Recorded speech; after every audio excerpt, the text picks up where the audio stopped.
Video like जरूर कर लीजिए और ऐसे वीडियो लगातार फ्री में पाने के लिए चैनल को तुरंत सब्सक्राइब कर लीजिए और बेल आइकन को जरूर टैप कर लीजिए ताकि आगे भी सारे वीडियो आपको मिलते रहे। यूट्यूब में फॉलो करते हैं तो प्लीज ये वाला फ्री टेलीग्राम चैनल जरूर ज्वाइन करिएगा। सारे नोटिफिकेशन सारे अपडेट यहीं पे आते हैं, ध्यान रखिए।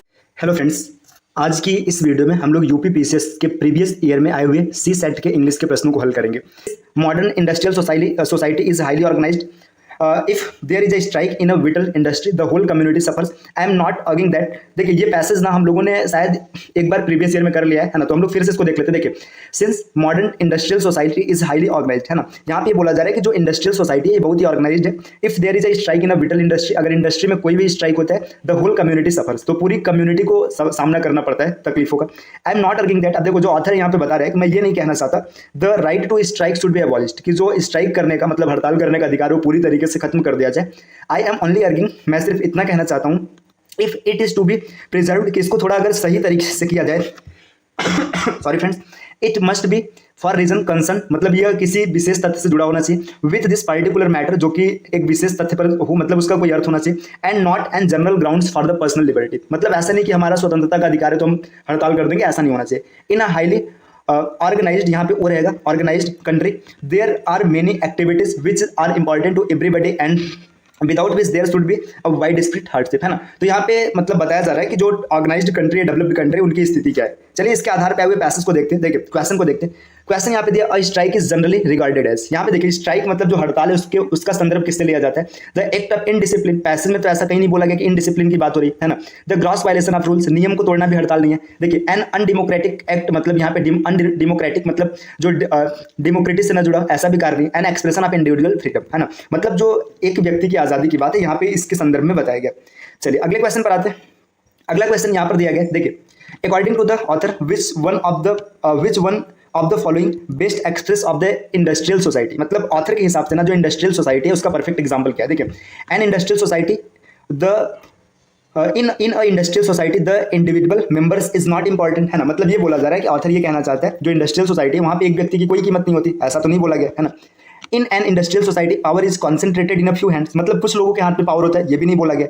आगे है industrial society is blind to needs of its member, मतलब जो इंडस्ट्रियल सोसाइटी है अपने मेंबर्स का ध्यान नहीं रखता है, ये भी गलत है ना। जब तीन गलत हो गया तो चौथा अपने आप सही हो जाएगा। देखिए है क्या, in an industrial society members are dependent on each other, जो इंडस्ट्रियल सोसाइटी है वहां पे मेंबर्स एक दूसरे पर निर्भर है। चलिए नेक्स्ट क्वेश्चन पर आते हैं। अगला क्वेश्चन क्या है, अगला क्वेश्चन हम लोगों के सामने ये रहा, the author is the opinion that, मतलब ऑथर का क्या ओपिनियन है। देखिए ऑथर का क्या ओपिनियन है, ऑल स्ट्राइक्स आर बैड, मतलब सभी स्ट्राइक्स बेकार है, ऐसा तो ऑथर नहीं कहना चाहते। ऑथर ने क्या बोला था कि जो स्ट्राइक होना चाहिए वो किसी मैटर से जुड़ा होना चाहिए। देखिए स्ट्राइक्स में भी there in the interest of the general good, है ना, जनरल गुड के बारे में होना चाहिए, ये हो सकता है। अभी आगे और पढ़ लेते हैं। देखिए strikes should be suppressed bye all means, मतलब कुल मिला जुला के किसी भी तरीके से स्ट्राइक दबा देना चाहिए, ऐसा नहीं बोला गया, है ना। Strikes should always be encouraged, strike को बढ़ावा देना चाहिए, ये भी नहीं होगा, है ना। जब तीन ऑप्शन एलिमिनेट हो गए तो यहाँ पे ऑप्शन नंबर चौथा अपने आप सही हो जाएगा। चलिए अगले क्वेश्चन पर आते हैं। नेक्स्ट क्वेश्चन है the phrase this particular matter refers to, मतलब ये पार्टिकुलर जो मैटर है किसके ऊपर इसके बारे में बताया गया। तो देखिए यहाँ पे पूरा जो था ना, यहाँ पे स्ट्राइक और स्ट्राइक से होने वाली समस्याओं के बारे में बताया गया। देखिए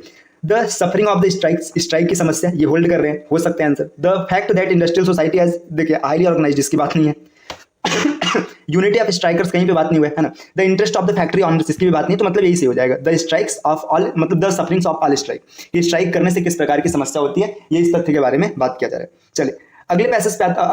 अगला क्वेश्चन है in the light of the passage if there is a strike in a soft factory it may be viewed as, मतलब ये बोला जा रहा है कि अगर किसी सॉफ्ट फैक्ट्री में स्ट्राइक होता है तो उसको देखा जाएगा। देखिए अ सीरियस मैटर हो सकता है, ठीक है। देखिए आगे, देखिए सीरियस मैटर, इसका कोई मतलब ये नहीं, गंभीर मुद्दा ये कोई है ही नहीं, है ना। I think not likely to happen, मतलब ऐसा चीज जो नहीं होना चाहिए, इसकी बात नहीं है। नॉट अ सीरियस मैटर, ये भी हट जाएगा। A matter of deep concern, मतलब कहीं पर भी स्ट्राइक है तो डीप कंसर्न, मतलब एकदम चिंता का विषय है कि वहां पे स्ट्राइक नहीं होना चाहिए। चलिए क्वेश्चन नंबर 6 पे आते हैं। क्वेश्चन नंबर 6 से बोला जा रहा है point out the synonyms of dilapidated, है ना। डिलैपिडेटेड का जो सिनोनिम्स है, मतलब पर्यायवाची आपको बताना। देखिए डिलैपिडेटेड जो होता है, डिलैपिडेटेड का मतलब होता है पूरी तरीके से नष्ट हुआ, रिउंड, है ना, मतलब नष्ट हुआ।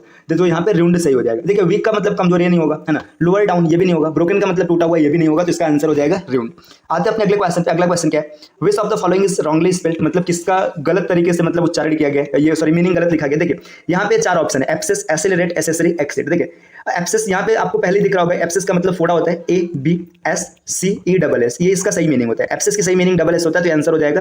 बाकी ये तीन की मीनिंग की बात करेंगे, एसिलरेट मतलब त्वरित करना, एसेसरी मतलब सहायक, एक्सिट मतलब सहमत होना, है ना। तो यहाँ पे क्लियर हो गया। चलिए आते हैं अगले क्वेश्चन पे। अगला क्वेश्चन क्या है, क्वेश्चन नंबर 8 यहां पर दिया गया, fill in the blank in the following sentence with appropriate conjunction. यहाँ पे एक एप्रोप्रिएट कंजक्शन भरना है आपको, मतलब ऐसा कंजक्शन रखना है जो इसके साथ सेट हो जाए। देखिए सी मस्ट बी, उसे अवश्य रो लेना चाहिए, सी विल डाई, वह मर जाएगी। देखिए उसे रो लेना चाहिए क्योंकि यह मर जाएगी, वह मर जाएगी, कोई सेंस नहीं आ रहा, गलत हो जाएगा, है ना। देखिए आर मतलब उसे रो लेना चाहिए या वह मर जाएगी, ठीक है। तो देखिए इसको अभी होल्ड, देखिए यहाँ पे इसको अभी होल्ड करते हैं। देखिए बट उसे रो लेना चाहिए लेकिन वो मर जाएगी, कोई सेंस नहीं, और मर जाएगी, कोई सेंस नहीं, तो यहाँ पे और हो जाएगा, मतलब उसे अवश्य रो लेना चाहिए अन्यथा उसकी मृत्यु हो जाएगी। मतलब गंभीर दुख में अगर वो अपने दुख को भड़ास को नहीं निकालती तो उसकी मृत्यु हो सकती है। चलिए नेक्स्ट अगला क्वेश्चन है, which of the following words is the antonym of the auspicious, है ना। देखिए ऑस्पिशियस जो होता है ना, ऑस्पिशियस का मतलब होता है शुभ, है ना, शुभ, अच्छा, ये होता है ना, शुभ, है ना। इस जैसे लकी हो गया, फेवरेबल हो गया, ये सब इसका सिनोनिम होता है ना। आपसे पूछा एंटोनिम, एंटोनिम मतलब जो अशुभ होगा, है ना। देखिए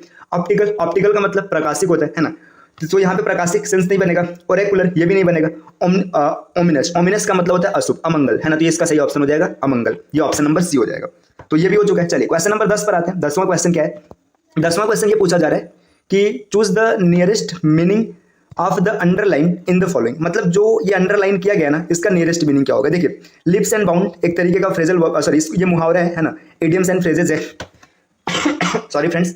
देखिए ये फ्रेज है, लिप्स एंड बाउंड का मतलब होता है दिन दुगनी रात चौगनी, मतलब दिन दुगनी रात चौगनी का मतलब है बहुत तेजी से, है ना, बहुत तेजी से, मतलब एकदम फास्ट हो गया, रैपिडली हो गया, रैपिडली हो गया। तो देखिए ये इसका मीनिंग होता है। इरेगुलरली मतलब अनियमित, ये नहीं होगा। रैपिडली यहाँ पे डायरेक्ट दिख रहा है। ग्रेजुअली मतलब धीरे धीरे, ये भी नहीं होगा। सिस्टमैटिक, देखो एक सही हो गया तो आगे ऐसे चेक करने की जरूरत नहीं, लेकिन मैं आपको एक्सप्लेन कर दे रहा हूँ। देखिए सिस्टमैटिकली, ठीक है, मतलब एक सिस्टम से क्रम से चल रहा है, तो ये भी नहीं सही होगा। ऑप्शन नंबर बी इसका सही आंसर होगा। चलिए अगले क्वेश्चन पर आते हैं, क्वेश्चन नंबर 11। क्वेश्चन नंबर 11 क्या है, यहाँ पे देखिए, which of the following word is not a noun, है ना। इस क्वेश्चन को हमें एक्सप्लेन करना है, इसमें कौन सा वर्ड है जो नाउन इज नॉट नाउन, है ना। तो हमें ये बताना है कि इसमें कौन सा ऐसा वर्ड है जो नाउन नहीं है ना। देखिए मेंशन, है ना, अगर मेंशन की बात करेंगे तो मेंशन एक नाउन होता है ना, मेंशन। क्वेंच, क्वेंच का मतलब होता है प्यास बुझाना, देखो लास्ट में नानी ने आ गया, मतलब ये वर्ब हो जाएगा।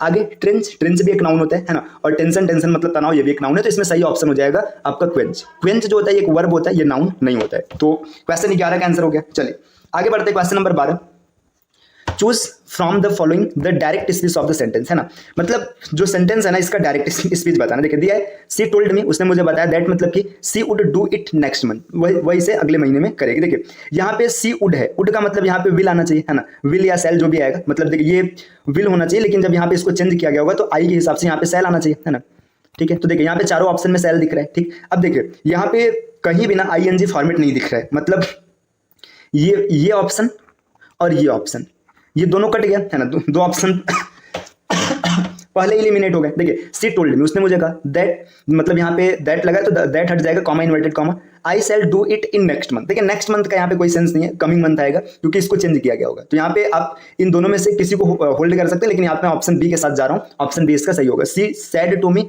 आई shall do it the coming month, ये इसका सही ऑप्शन हो जाएगा मेरे हिसाब से। चलिए अगले क्वेश्चन पर आते हैं। नेक्स्ट क्वेश्चन, अगला क्वेश्चन क्या है, क्वेश्चन नंबर 13। क्वेश्चन नंबर 13 ये बोल रहा है, identify the correct active voice of the following sentence, है ना। यहाँ पे एक सेंटेंस दिया, इसका एक्टिव वॉइस निकालना है। The clown was being laughed eight bye them, है ना, मतलब क्लाउन के ऊपर उनके द्वारा हंसा गया। देखिए यहाँ पे वाज बीइंग है, वाज बीइंग का मतलब पता है, ये वाज बीइंग अगर आप पैसे में देखेंगे ना तो ये आपका पास्ट इंडेफिनिट, है ना, पास्ट इंडेफिनिट की हेल्पिंग, सॉरी मैं इंडेफिनिट बोल रहा हूँ, मेरा दिमाग का है, पास्ट कॉन्टिन्यूअस, है ना, पास्ट कॉन्टिन्यूअस इसका हेल्पिंग वर्ब होता है ना। तो देखिए पास्ट कॉन्टिन्यूअस क्या होता है, जिसमें वाज वर्ग के साथ ING लगा रहे। तो देखिए यहाँ पे अगर ध्यान से देखेंगे तो वर्ग के साथ ING है, ये ऑप्शन आ सकता है, वर्ग के साथ ING ये भी ऑप्शन आ सकता है, लेकिन ये लॉफ्ड एट ये कैंसिल हो गया और ये कैंसिल हो गया, दो ऑप्शन कैंसिल हो गए, है ना, दो खत्म हो गए, बचा दो। दे वर लॉफिंग एट द क्लाउन, है ना, दे वर लॉफिंग ऑन द क्लाउन। यहाँ पे देखिए एट है, इसका मतलब एट के साथ हमें जाना है, तो ऑप्शन नंबर ए सही हो जाएगा, बी भी इसका गलत हो जाएगा, तो ऑप्शन नंबर ए इसमें सही है, इसका एक्टिव रूप इस स्वरूप में बनेगा। चलिए अगले क्वेश्चन पर आते हैं, क्वेश्चन नंबर 14, है ना। क्वेश्चन 14 क्या बोल रहे हैं, fill the blank in the following sentence by choosing the most appropriate alternative, है ना। यहाँ पे एक प्रमुख अल्टरनेटिव चूज करना है। देखिए the story is too fantastic to be, मतलब जो स्टोरी है ना इतना फैंटेस्टिक है, मतलब टू फैंटेस्टिक टू। देखिए टू फैंटेस्टिक टू का मतलब क्या होता है, नेगेटिव सेंस आएगा, है ना, कि प्रेजवर्दी, है ना, रीडेबल, ठीक है, क्रेडिटेबल, है ना, मतलब क्रेडिबल एंड फॉल्स, है ना। देखिए अब यहाँ पे क्या है कि मतलब इतना ज्यादा फैंटेस्टिक है ना, अब नेगेटिव सेंस में आएगा। अब इसका एक ये आंसर जो है ना, ये मैं आपके लिए छोड़ रहा हूँ, आप इसको कमेंट कीजिएगा ना, इसका आंसर जो भी आएगा आप इसको कमेंट कीजिएगा। देखिए ये प्रीवियस ईयर क्वेश्चन पेपर है, तो आपकी भी जिम्मेदारी बनती है कि कुछ क्वेश्चन के आंसर आप कमेंट करिए, है ना। चलिए अब मिलते हैं आपसे नेक्स्ट अगले क्वेश्चन में, है ना।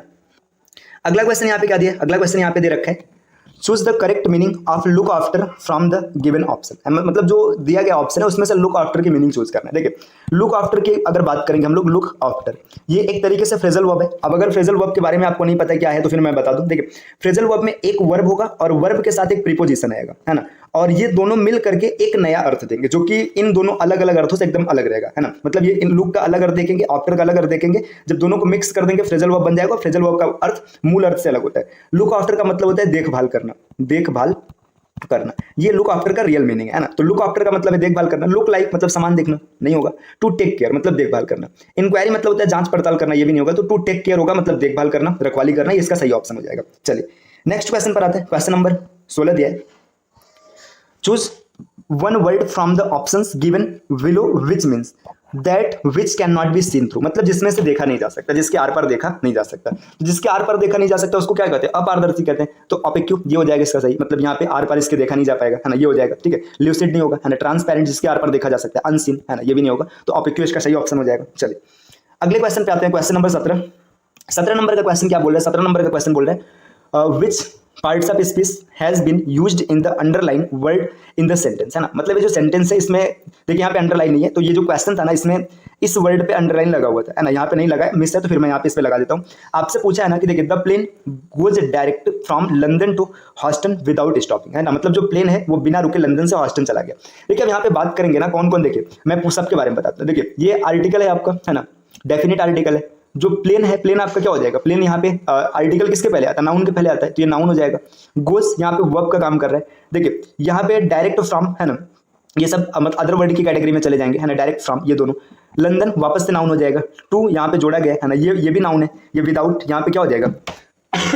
एक तरीके से कंजक्शन है, स्टॉपिंग फिर से हुआ है ना। ऐसे हाल फिलहाल यहाँ पे लंदन पे टिक किया हुआ था, तो अगर लंदन के बारे में देखेंगे तो यहाँ पे क्या हो जाएगा? नाउन हो जाएगा। मैंने सबके बारे में एक्सप्लेन कर रखा है। चलिए आते नेक्स्ट क्वेश्चन पे। Question number 18। क्वेश्चन नंबर 18 क्या बोल रहे हैं? देखिए 18 क्वेश्चन है, which one of the following word has been spelled correctly, है ना। किस वर्ड को करेक्टली स्पेल्ड किया गया? यहाँ पे 4 वर्ड लिखा गया, चारों टेम्परेचर है। आपको बताना है टेम्परेचर की मीनिंग क्या है ना। ये भी सरल क्वेश्चन है ना। देखिए टेम्परेचर की मीनिंग होता है TEMPERATURE, है ना। देख लीजिए किसमें TEMPE नहीं है, गलत हो गया, है ना। TEMPE देखिए TA है, ये भी गलत हो गया। TEMPA ये भी गलत हो गया, लास्ट में सही हो जाएगा। मीनिंग मैच कर लीजिएगा। TEMPERATURE ये टेम्परेचर की सही मीनिंग है। चलिए नेक्स्ट क्वेश्चन पे आते हैं।